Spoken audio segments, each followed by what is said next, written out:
ng sa debate online view. online. Apo, yung gano'n. Hindi na po ba kayo nag-engage ng gano'n? Gusto ko na actual.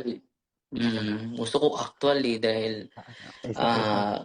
una, makita ko yung mga referensya na ginagamit ng katunggali, and then malapitan yung mga mahal natin na iba't iba galing sa iba't ibang pananampalataya, kapatid. Okay. Bro Erwin? Yeah, Bro okay. Erwin, kung papayag ka naman Bro Erwin na magipagdebate ka Brother Darwin ng harapan, si Paddy naman bahala sa pamasahe mo back and forth with accommodation pa yan. Ayaw, wag na kasi masyadong ano pa kayo doon, mahasal pa kayo doon. Hindi, okay lang naman yun. Ginagalang ko naman yung preference ni Father Darwin. So, magtatanong na lang po ako, Father Darwin. Po. Ang tanong ko po, Father, Kapatid. ang tanong ko po, Father, kasi we know that there are about 1.4 billion Roman Catholics around the world, ano po, if I'm not mistaken, 1.4 or 1.5, something like that. So, ang question ko po, yung po bang mga Roman Catholics na yun, na 1.4 billion, pwede na po ba silang makapagsabi o makapag-claim sa sarili nila na sila po ay ligtas na or sure na ang kanilang kaligtasan? Pwede po ba nilang maklaim yon sa kanilang sarili because they have faith in Jesus Christ and they believe that Christ died for their sins? Yun po ang tanong ko lang po. Thank you po, Father. Salamat, bro. Bro Erwin de la Cruz. Unang-una, yung kaligtasan ay ang Diyos ang mag-judge niyan. Dahil hindi naman tayo Diyos. At malinaw na malinaw yan sa banal na kasulatan na sa 5 araw ay haharap tayo sa hukom. Huhukuman tayo, huhusgahan tayo base sa ating gawa. Nakalimutan ko sa talata, Brother John. Diyan yan sa 2 Corinthians, Brother John Ray, na hahatulan tayo ng Diyos base sa ating mga gawa. So kung 2 Corinthians 5:10. 2 Corinthians 5:10. 5:10. So basahin natin, ha? Sabi Brother dito, John, basahin natin. sapagkat lahat tayo haharap sa hukuman. Lahat tayo, so kasama si Apostol Pablo sa harap. Lahat tayo haharap sa hukuman ni Kristo at tatanggap ng nararapat ayon sa ating mga gawang mabuti o masama nang tayo nabubuhay pa sa katawang ito. So dito, bro, na haharap pa tayo sa hukuman. No? So ang mag-say na maligtas tayo, siya lang. Hindi bawat isa sa atin. No? Sapagkat lahat tayo ay haharap sa hukuman ng Diyos. So haharap pa tayo. So kung tayo na maghusga para sa sarili natin, parang inaagawan na natin ng Diyos sa kanyang role. So siguro magsisikap lang kami na maligtas. Pero ang magsabi ng maligtas kami 100%, siya lang, hindi po kami. Pero kung maligtas man kayo, na nasa labas ng simbahan, edi 100% din kami. Pero hindi po yan ang siya yung maghukom, kapatid. Hindi po tao yung maghukom na 100% mailigtas na po ako, ligtas na po kami. Dahil kung ganon, wala nang hukom. Ba't may hukom pa? Kung sureball na tayo mailigtas. So, si San Pablo nga pinasabihan siya, kasali si San Pablo na haharap sa hukuman ng Diyos. So siya na bahala, bro. Pero sinisikapan namin. Pwede mo rin gamitin yung sa sinabi ni Sin sa 1 Corinto 4:5. 4, basahin natin. Unang Korinto 4:5, sabi niya rito, kaya't huwag kayong humatol nang wala pa sa panahon. Maghintay kayo sa pagdating ng Panginoon. Siya ang maglalantad ng mga bagay na ngayon natatago sa kadiliman at maghahayag ng mga lihim na hangarin ng bawat isa. Sa panahong yon, bawat isa'y bibigyan ng Diyos ng angkop na parangal. So, ang ganda ng talatang ito, kapatid, no? Kaya't huwag kayong humatol na wala pa sa panahon. So, hindi pa panahon. So, ang hahatol niyan, kapatid, ang Diyos, hindi tayo. Father Kapatid, Darwin, pwede mong idagdag to kasi ang mga ligtas na nasa aklat ng buhay. Ang problema sa mga pastor mga ibang sekta ngayon alam ba nila nasa aklat ng buhay na ba sila? Pahayag chapter 20 verse 11 to 13. Ito yung mga maliligtas bro, nasa aklat ng buhay na. Yung problema alam nyo ba? Basahin mo bro Jando. Pagkatapos nito'y nakita ko ang isang malaking tronong puti. At ang nakaupo doon, naglaho ang lupa't langit sa kanyang harapan at hindi na nakita pang muli. Nakita kong nakatayo sa harap ng trono ang mga namatay, maging dakila at hamak, at binuksan ang mga aklat. Binuksan ang isa pang aklat, ang aklat ng buhay.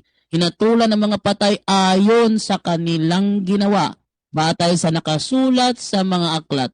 Ayan po, no? So, kailangan malaman mo kung nakasulat ka ba o hindi. Yun po, Father Darwin. salamat bro Angel. So, sunod na tanong, Brother Erwin. Ay, salamat po sa sagutin niyo, Father Darwin. Okay. Ang akin naman pong next question, kasi ganito po yung aming idea, no? Sa kaligtasan, okay? Sabihin niyo lang po, Father, kung ito po ay hindi kayo agree or you can also agree. Ang amin pong natanggap na aral sa Ebanghelyo na ayon sa Biblia, ang Panginoong Hesukristo ay namatay sa krus ng Kalbaryo upang bayaran niya ang lahat ng kasalanan, past, present, and future, lahat ng sino mang sumasampalataya sa Kanya, ng sino mang sumasampalataya. So, with that, kaya ang sumampalataya sa Kanya ay nakasisiguro na ligtas na siya sapagkat binayaran po ng Panginoong Hesukristo ang lahat ng kanyang kasalanan doon sa kanyang kamatayan sa krus. Kaya naman po ang sabi ng Apostol Juan sa 1 John 5:13, no? Na sinabi niya po doon that you may know that you have eternal life. So ipinapaalam po sa mga believers na sila po ay mayroong buhay na walang. So yung paano po yun, Father? Kung sinasabi po ni Apostol Juan na ipinaalam ko sa inyo, kayo na sumasampalataya sa anak, mayroon kayong buhay na walang. In fact, sa verse 11 po noon ang sinabi, binigyan kayo, past tense. He gave you eternal life. So, mali po ba kami kung tanggapin namin ang mga salitang iyon na kami po ay mayroon na pong buhay na walang hanggan ayon po sa salita ng Diyos? Yun po ang tanong ko. Okay. Salamat bro. Salamat bro Erwin. No? Totoo, at ating i-interpret yan na hindi lang sa isang talata. Dahil yung eternal life will be realized not in this world because we have a temporal life. So ngayon, promise pa yan. Promise pa yan. At makonect natin sa second, yung binabasa ko na hahatulan pa tayo eh. So ito na ang eternal life. After sa hatol, it is a promise. Ang promise niya ay natupad na merong tayong buhay na walang hanggan. Pero ngayon, yung buhay mo ngayon, buhay na walang hanggan to ba yan? Temporal pa ito eh. So, yung kanyang sinasabi is a promise. Dahil hanggang sa ngayon, mamamatay pa si Father Darwin. Ikaw, mamamatay pa. So, yung eternal life is future po yun. Dahil meron ba sa atin ngayon na may eternal life na? Promise pa yun.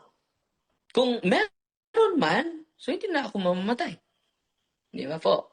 So, yung eternal life na yan, after sa hatol na yan, after sa hukom na yan, it is a promise. Kaya nga, ang mga apostol nagsasabi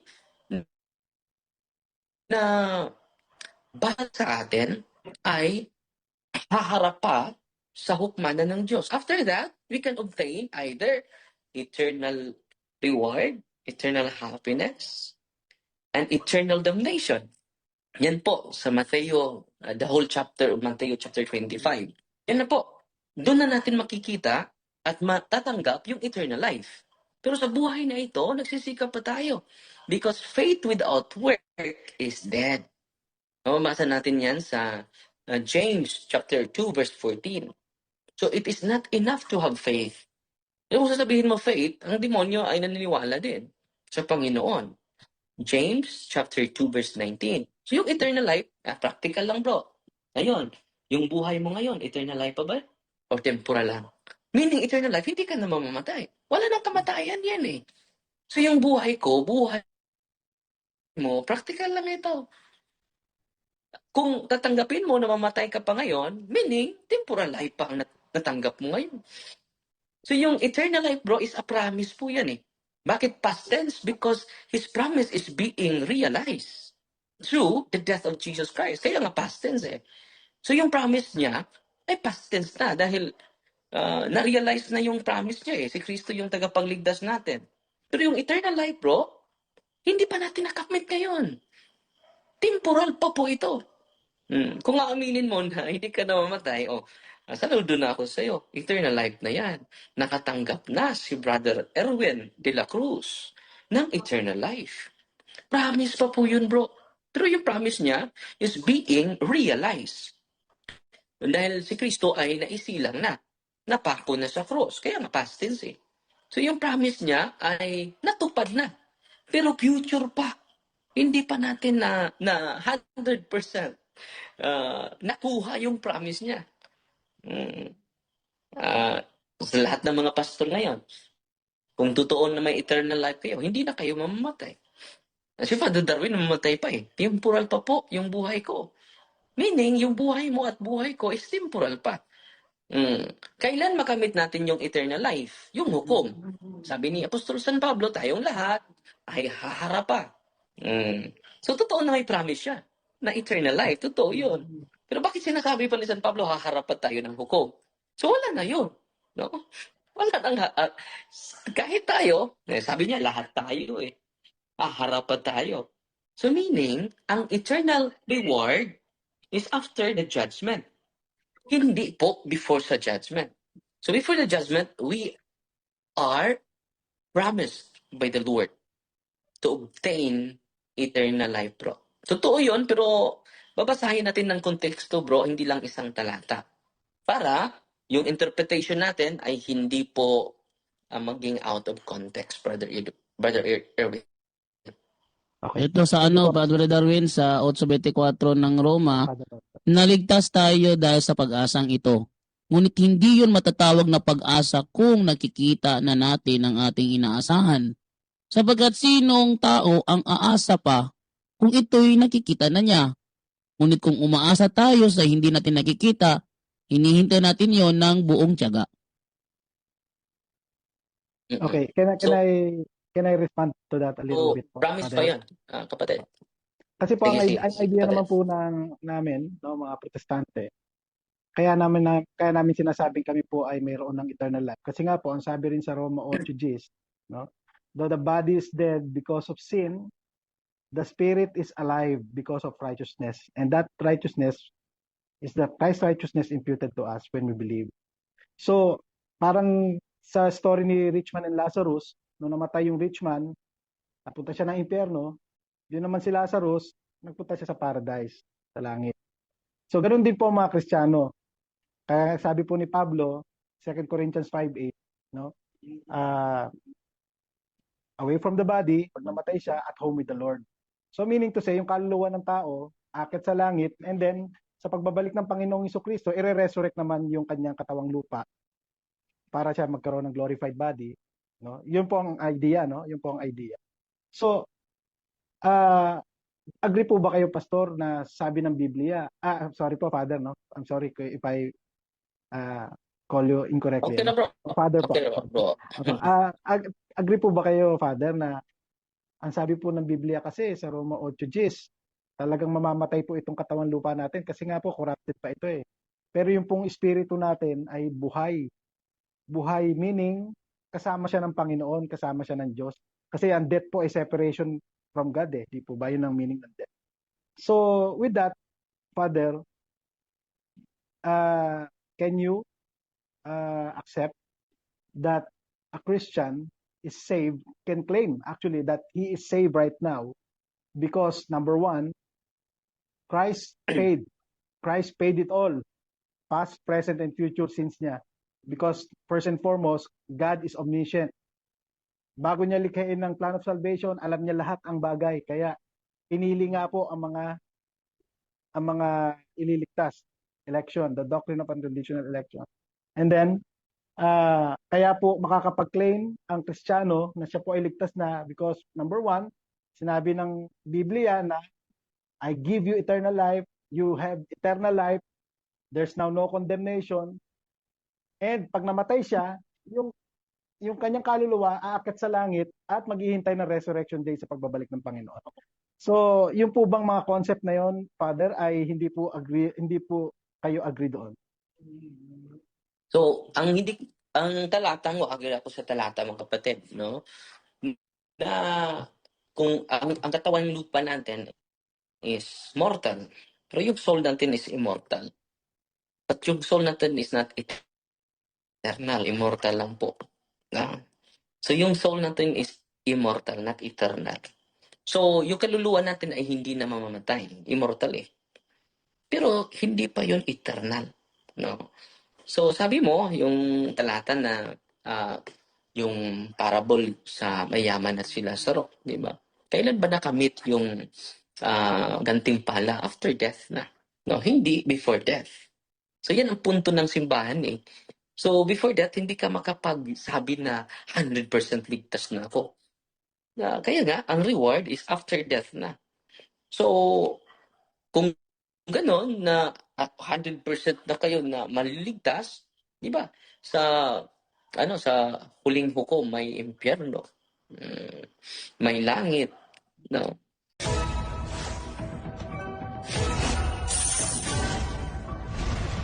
Inaarugan niyo ako. So may gawa talaga. Hindi lang faith. No? So may gawa talaga. So yung mga taong hindi gumawa ng mga mabuti, ano nangyari? Gutom ako, hindi niyo ako pinakain. Insensitive, indifferent.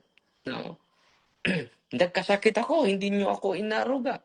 So kung faith lang, so maligtas sana itong mga taong ito dahil faith lang sila walang gawa. Pero yung mga tao na nakapunta sa langit, may faith at may gawa. Kinakain niyo ako. Inaaruga niyo ako. Dinalaw niyo ako. Work yan ha. Work yan. So, sa huling, bro, si Kristo, ang Diyos talaga ang hahatol. Siya yung, tagapaghatol eh. Hindi naman ako. Hindi naman ikaw. So, yung eternal life, bro, yung soul mo is not eternal. Only God is eternal, bro. So, yung soul mo is immortal. The right word is immortal. So, yung kaluluwa mo is immortal, not yet eternal. Because we never receive, yung kaluluwa ko, hindi pa eternal. I never receive judgment. So, ang pinakamahalaga, bro, ang Diyos talaga mag-judge, hindi ikaw. No? Yung eternal life is promise po yun. At yung sabi mo, yung katawang lupa natin ay mamamatay. Dahil mortal po ito. Pero merong hindi mamatay sa atin yung kaluluwa. Dahil tinatawag yung immortal soul. But our soul is not eternal yet. No? When we share the kingdom of God is eternal happiness, so we participate the eternal goodness. Pero yung kaluluwa natin, bro, nandito pa sa katawan natin eh. We never reach yet the eternal dimension. Kahit ngayon, kaluluwa ko, hindi yan mamamatay. Mamatay lang yan kapag walang connection, relasyon sa Panginoon. Pero yung isipan natin, cessation of life, it is not a cessation of life. It is the absence of grace in the soul. Yun po yung spiritual death. So yung kaluluwa natin, bro, is immortal in nature. Pero yung katawang lupa natin is mortal po yun. No. Pero, nasaan yung eternal? Wala pa. Dahil yung kaluluwa mo is immortal eh. Only God is eternal. Only His place being prepared by all of us is eternal. Yung langit is eternal po yun eh. So, kapatid, we never still realize, obtain or receive eternal life. Dahil immortal pa po ito. Immortal pa yung kaluluwa natin. Immortal pa yung being natin. So, yung na naligtas ka na, no? Basahin natin ang Matthew chapter, the whole chapter of 24. So, maging 100% lang tayo maligtas after sa judgment or after sa pagkamatay ko. No? Nakikita ko, yung kaluluwa ko, ito si Father Darwin, maraming mga kabutihang nagawa. Naniwala sa akin. I will give him reward for eternal. So yung eternal life, bro, and happiness, makakamta natin yan after death. After death. Or after the judgment. So, ito yung gusto ko na, before ka magtanong, meron bang pinahayag ang Diyos na before death, yung ano ba, malinaw na malinaw, before death, we already receive eternal life. Because eternal life cannot be, because this earth is temporal. How can we receive eternal life? It is just a promise. It is still a promise, bro. Pero wala pang tao nakakamit ng eternal life. No? It is a promise, bro. But not yet fully Padre, realized. Padre, para mas matibay yung sinabi mo, Padre, yung si Kristo mismo nagsabi kasi sa Matthew Yeah, bro. 19:29, Padre Jando, basahin mo muna ulit Jando. Ano yun, Sa Mateo? Sabi natin. King James Version, o yung eternal life, kailan ibibigay yun? Mateo 19:29 sa King James Version. 19:29 sa Tapos King si James. Father na mag-explain. Sabi dito, ganito, in everyone that hath forsaken houses, or brethren, or sisters, or father, or mother, or wife, or children, or lands, for my name's sake, shall receive 100-fold, and shall inherit everlasting life. Shall inherit everlasting life. Yung ano bro, everlasting life bro, is a future tense, but it is already a promise, no? So dito bro, practically bro, nandito na sa talata na shall inherit eternal life. Shall is a future tense. So maging ma-realize lang, makuha lang natin yung promise niya, not here in this world, kapatid. Dahil temporal lahat. Temporary yung buhay ko, yung espiritu ko ay immortal, not eternal ha, not yet eternal. Dapat alam natin yun ha, hindi lahat ng immortal eternal. Yung kaluluwa ko, kaluluwa ninyo is immortal, not eternal. So yung eternal promise, eternal life promised by the Lord, hindi pa. Temporal pa po yung buhay natin. Unless kung si Brother Edwin ay hindi na siya mamatay. Hindi siya mag-experience ng kamatayan. Eternal na po yun. No? So yung promise, kapatid, ng Panginoon, fully realize lang po yun kung mamamatay na tayo. After death, yung example mo, after death na po, na nakatanggap ng reward, yung mahirap, si Lazaro. And after death na din, nakatanggap ng eternal punishment, yung mayaman. So, ang punishment at ang reward, hindi po before. Ang eternal punishment and eternal reward, hindi po before o during earthly life. Malinaw na malinaw po yun, kapatid, sa talata. Okay. Kapatid na Salamat Edwin. po, Father. So, sabi po kasi sabi ng Panginoon po mismo, no, Father, sa John 6:47. Whoever John believes, 6. John 6:47 po. Whoever, okay. Sabi po ng Panginoon mismo, whoever believes, that is in participle, meaning sumasampalataya siya, present tense. Whoever believes has eternal life.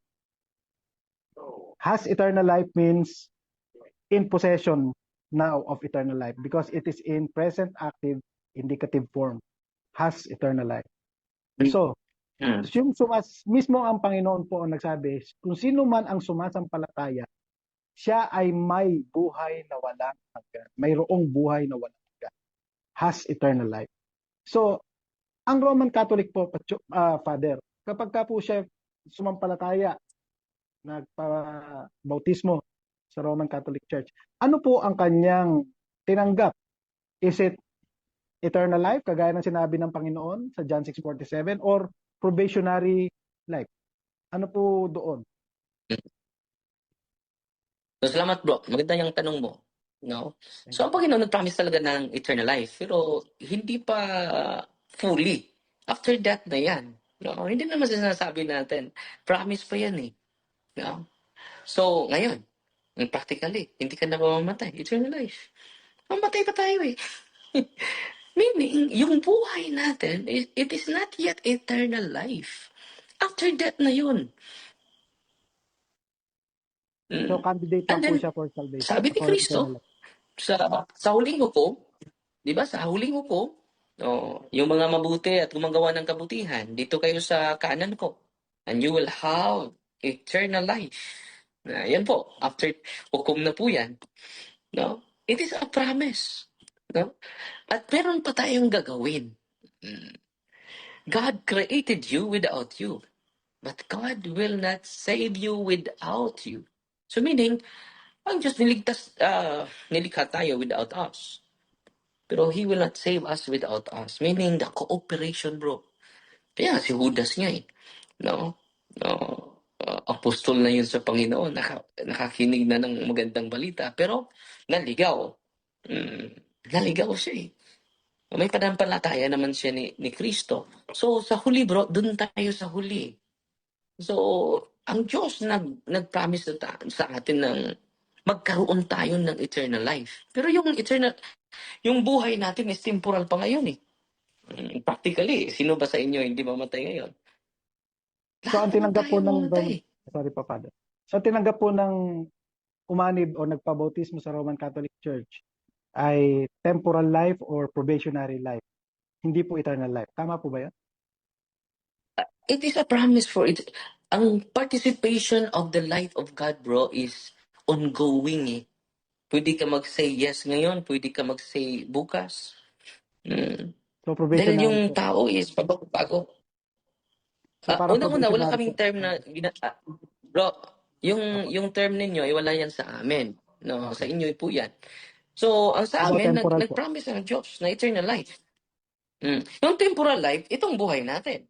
No? Temporaryo lang. No? Pero ang Panginoon nag-promise sa inyo, sa lahat ng eternal life. Sa lahat ng naniniwala sa Kanya. May promise siya na bibigyan ng eternal life. Eternal life. And then, anong sabi niya? Sa mga tao, hindi lahat na tumatawag sa akin. Panginoon, Panginoon, makapasok sa kaharian sa Diyos. May pananampalataya yun, ha? Yung makapasok lang sa kaharian ng Ama.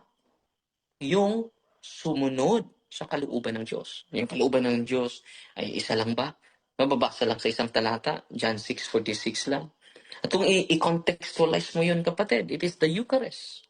Whoever eats the flesh, my flesh, will have eternal life, will obtain eternal life. So, hindi lang po yung naniniwala, no? Kundi yung mga taong nagsamba at nag-receive ng katawan ni Kristo, no? Uminom sa kanyang dugo, makapunta sa langit. So, Matthew chapter 7 verse 21, malinaw na malinaw, hindi lahat na tumatawag sa akin, Ama, ang Panginoon, Panginoon, makapasok sa kaharian sa Diyos. So, delikado yan bro, nag-presume ka na, maligtas na ako. Nasabi ni Kristo, hindi lahat na tumatawag sa akin, Panginoon, Panginoon. So kung ganon, bakit sinabi niya? Sa sinabi na niya, lahat kayo tumawag sa akin, magpasok. Kung faith lang. Ang sabi niya, sino yung, Matthew chapter 24 verse 13, Brother Jando. Matthew Basahin natin. 24:13. Okay, ang sabi dito, ngunit ang mananatiling tapat hanggang wakas ang siyang maliligtas. So, kita mo kapatid, no? Sino yung magpatuloy ang mailigtas? Mag-no ka ngayon. Mag-no ka sa FDN. Paano ka mailigtas? Ngunit ang mananatiling tapat. Mananatiling tapat, kapatid. Hindi sinasabi nito ang maniwala lang. No? Hanggang wakas ang siyang maliligtas. Meaning, kapatid, consistent tayo sa pananampalataya natin at sa gawa natin. Kung lagi ka lang may faith, wala ka namang gawa, it is dead. Sabi ni Santiago chapter 2 verse 14. Basahin natin, Brother Jando. Santiago 2:14. Okay, sabi dito, mga kapatid, Ano ang pakinabang kung sabihin ng isang tao na siya ay may pananampalataya, hindi naman niya ito pinapatunayan sa gawa? Maliligtas ba siya ng ganoong uri ng pananampalataya? Try mo sa Amplified, bro. Amplified babasahin yan.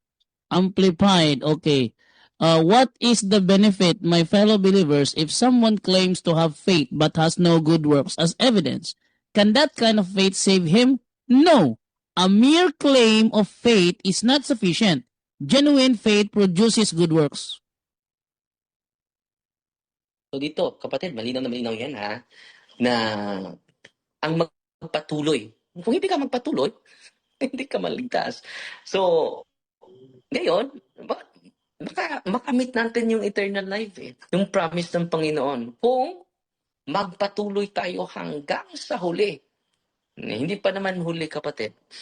So, ini-invite natin yung mga, hindi lang kayo, ini-invite natin yung mga Katoliko.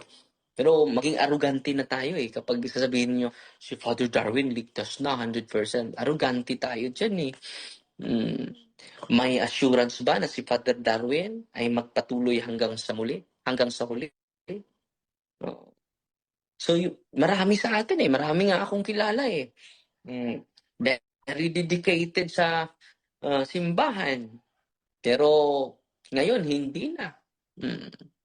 Malinaw na si Kristo nagsasabi na yung manatiling tapat hanggang sa huli ang maliligtas. Malinaw, maliligtas bro, future ha. So meaning, yung promise niya is already done. But the promise is still, sisikapan natin hanggang sa huli, kapatid na Edwin. Kapatid na Erwin. Okay. Punta ko po yung tungkol sa judgment po, Father, no? Awit lang muna, Brother Erwin ha. Brother Rene, matatanong ka kay Darwin? O mamaya na? Wala nang oras, bro. Last na lang po ako, Pastor Sunday Rene. na lang, bro. Last na lang po ako, Pastor Rene. Okay, sige, balik si Brother Rene, sa Sunday na lang si Brother Rene. Okay, sige po. Salamat po, Pastor Rene. Brother Rene, balik ka Sunday, Brother Rene ha. Sige, Brad Jano. Sige, chat kita sa sa Facebook, bigyan kita ng link. Salamat, Brother Rene. Sige, si Brother Rene sa Sunday. Sige, go ahead, Brother Erwin. Salamat. Thank you po, Pastor Rene. Salamat, Brother Rene. Pastor Rene. Balik po ako sa inyo, Father. Salamat po sa paliwanag niyo. Ang mapunta naman po ako doon sa judgment, kasi po nabanggit niyo po yung Matthew 24. Hello po, Father. Nawala po ata si Father. Ayun. Sige. Narinig kita, kapatid. Narinig kita. Thank you po. Nakikinig ako sa inyo. Salamat po, Father. So nabanggit niyo po kasi yung Matthew 24. Yun nga po ay judgment day po, alam po natin yun. Na pinaghiwalay ng Panginoon ang tupa at saka ang kambing. Yung tupa nilagay niya sa kanyang kanan, yung kambing nilagay niya sa kanyang kaliwa. Ngayon, alam po natin na yung sheep, yun po ay yung mga sumasampalataya sa kanya po. Alam po natin yun. At ang sabi po kasi ng Panginoon, Discover factory prices on Alibaba.com. Direct from manufacturers with fast delivery and low MOQ. Who are His. So, kilala niya po kung sino yung sa kanya. In fact, sabi po sa Revelation 13:8, kung unawain po natin mabuti yon, ay nakasulat na sila sa kanyang aklat ng buhay. Before the foundation of the world. Sabi po sa Ephesians 1, He chose us in Him before the foundation of the world. He predestined us for adoption to Himself as sons. So, without a shadow of a doubt, God being an omniscient God, knows those who are His. He knows those who are His sheep. Kilala niya po. So, ang akin pong dinadrive po, Father, kung alam po ng Panginoon ang kanyang mga tupa, at sinabi niya po sa kanyang salita na hindi sila malilipol. Sabi niya sa John 10:27, My sheep hear my voice, I know them, and they follow me. I give them eternal life, and they will never perish. Never there is in ume, the strongest emphatic negation in Greek language, ume. So, lumalabas po, hindi na po mahatulan ang mga sumasampalataya sa kanya dahil alam niya, kilala niya sila.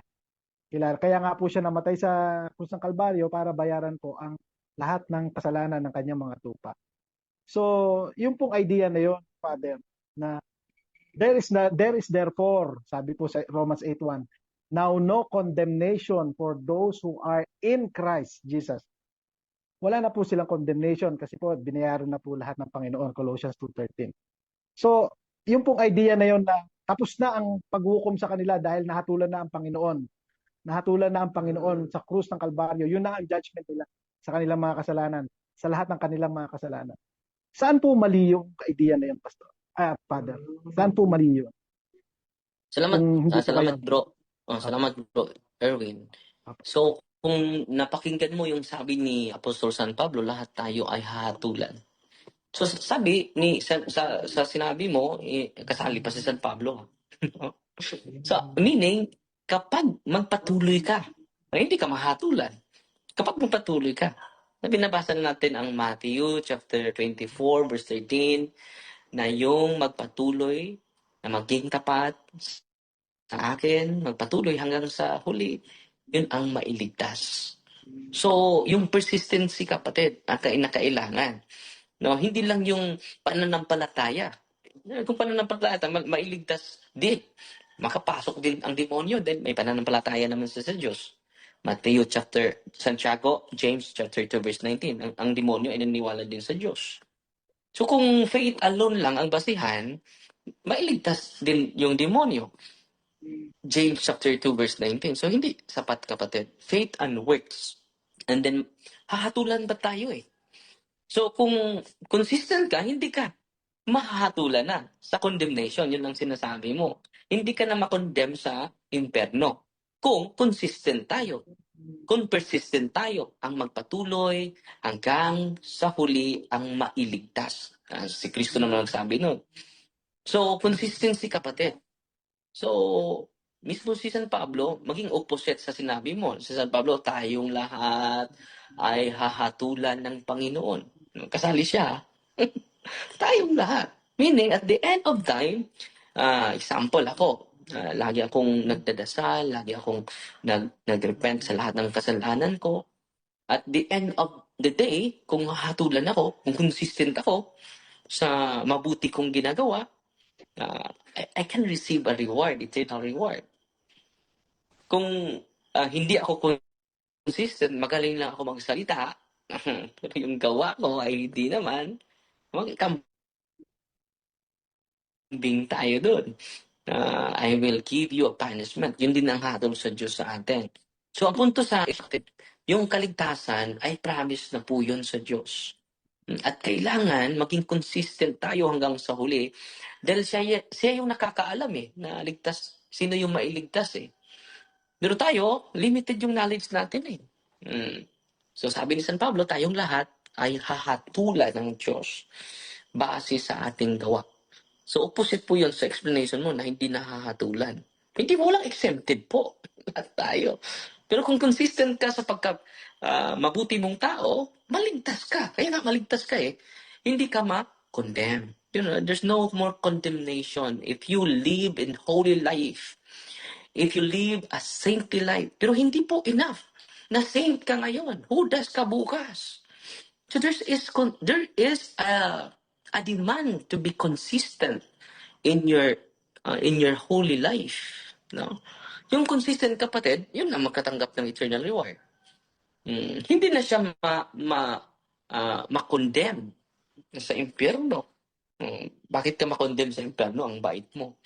No? Pero yung mga mandarambong, kurakot, kapag hindi mag-repent yun, doon yun sa eternal punishment. Kung tayo ay hindi mag-repent sa ating kasalanan, sabi niya, you will go to eternal damnation. So, yun po, hindi po basihan yung faith alone, kapatid. Kung faith alone, sigurado ang demonyo makapunta din sa Santiago 2:19, ang Diyos, ang demonyo ay may pananampalataya sa Panginoon. Di ba? At yung mga nasa sa mga kambing, yun po yung walang gawa, naniwala lang sa Panginoon. Gutom ako, hindi nyo ako pinakain. Uhaw ako, hindi nyo ako pinainom. Walang gawa, faith lang. No, yung mga tao sa kabila, mga karnero, may faith at may gawa. At dito kayo sa kanan ko. Enjoy the eternal life. No? And then yung binabasa ko, di ba? Shall inherit everlasting life. So yung everlasting life is future. Pero it is a promise. It is already done because of the death of Jesus Christ. So yung promise niya is si Kristo eh. Na-realize yun eh. So, ngayon, may eternal life na ba si Father Darwin? Temporal lang po yung buhay ko ngayon eh. Mamamatay pa si Father Darwin. Kung may eternal life na ako ngayon, walang tao na may eternal life sa mundong ito. Kung meron man, hindi na yan mamamatay. Hindi na yan mamamatay, eternal life. Kahit papatayin yan. Kaya babangon pa rin yan. Eternal na yung buhay niya eh.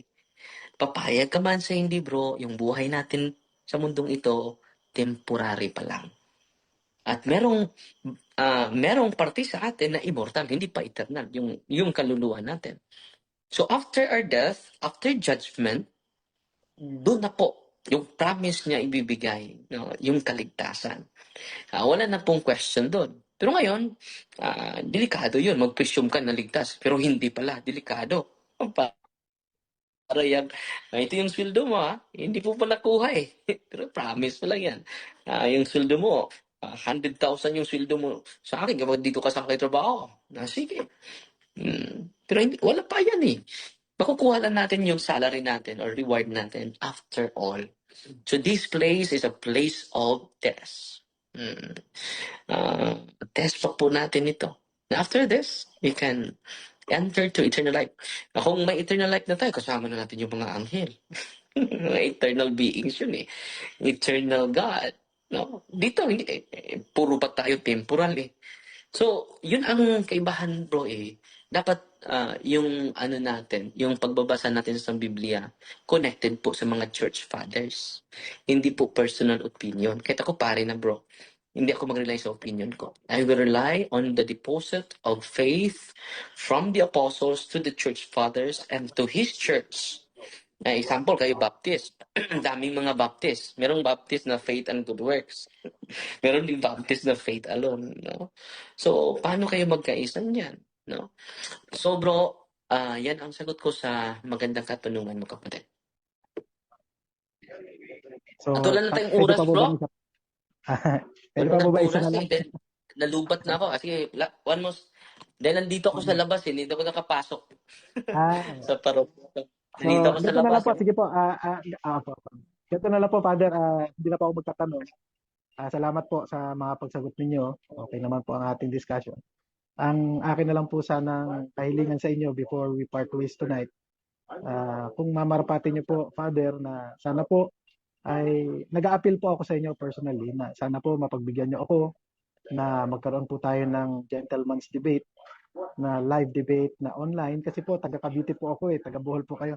Sabi ni Jando, Sige. sagutin niyo Anong naman topic? ko, paano yung hotel, paano yung oras. Marami po Anong topic? magsasabi. So kung Anong topic pwede bro? po yun to po, salvation po. If you would agree po, Father Osas, I will Salvation. appeal, I will aanin ko po yung tatayuan ko po yung doktrina ng Usas. once saved always saved po o kaya justification by faith alone. Sige. Opo. Ayun. So, pwede po tayo magkaroon nun, Father. Sige. Opo. Ayun. Praise the Lord. Sige. Yun lang naman po ang kahilingan tonight. Makilala po kayo ng personal, makausap ko po kayo, Father Darwin, at mag-appeal sa inyo ng isang online live debate na ganito lang din po kalumanay, ganito lang po So, karespetuhan. dito lang sa bro, dito lang sa punto per punto. Apo, dito po sa punto per punto. Pero So, ordinary member ka lang opo, isa lang po akong or may po. pero anong role mo sa Baptist, sa Southern Baptist? May ano ka ba? Well, Ano actually yung po, sige po, Father. Position po ang sinasabi niya. ano yung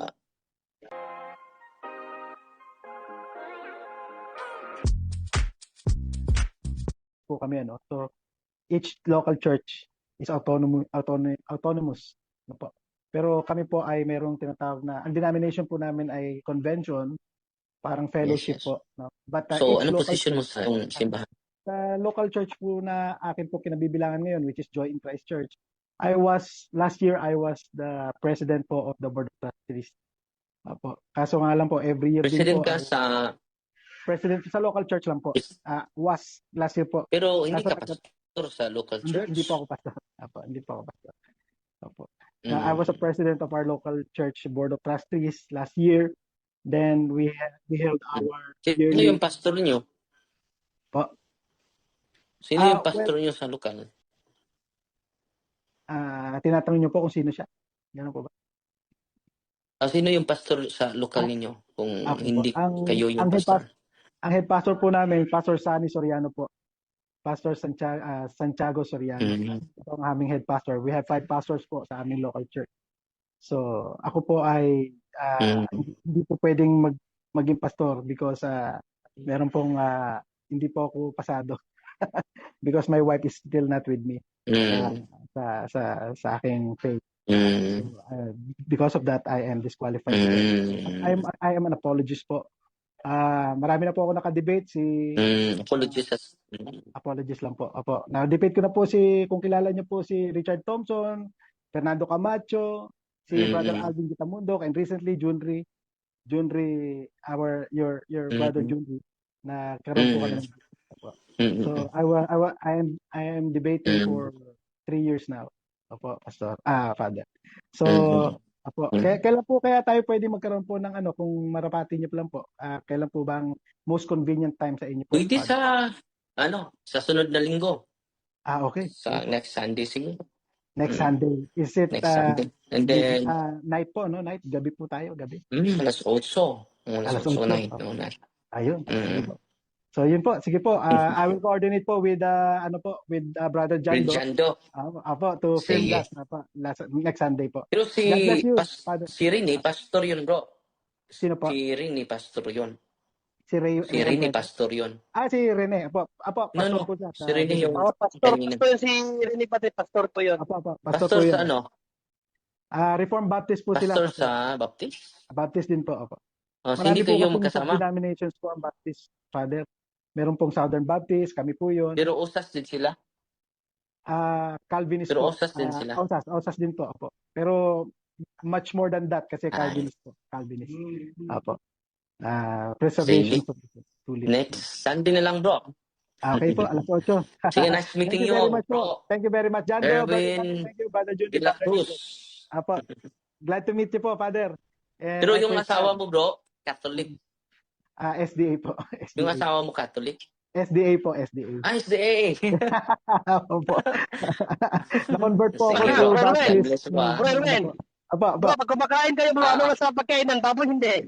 Hindi, bawal pa rin. Siya may hawak ng kusina eh. Kaya bawal pa rin yung mga hindi kinakain.